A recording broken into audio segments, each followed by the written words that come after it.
Kalingap Rab nag-aalala sa kalagayan ni Bianzi.edu agad itong dinalaw si Bianzi.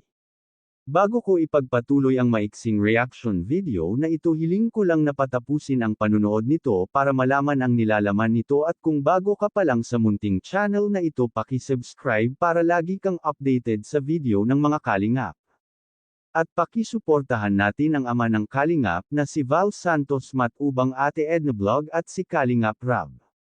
Isang mapagpalang araw sa inyong lahat mga kalingap, at shout out nga pala sa patuloy na sumusuporta sa aking YouTube channel, lalong-lalo na sa mga viewers natin na walang sawang nanunood at sumusuporta. Salamat.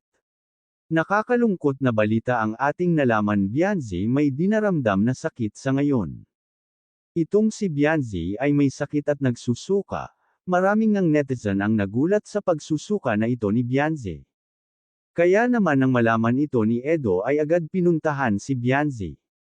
Hindi naman talaga natin maiwasan ang biglang magkasakit dahil baka si Bianzi ay may nakain lang na hindi kaya ng kanyang tiyan.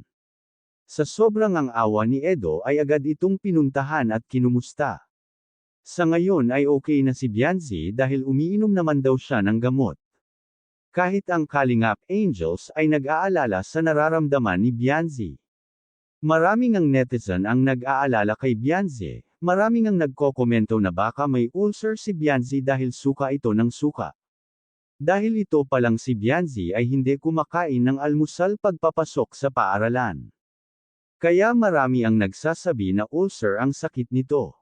Naawa nga si Edo kay Bianzi nang makita ito. Bianzi nagpapasalamat kay Edo na kahit love team lang silang dalawa ay dinalaw siya nito at nag-aalala ito sa kanya.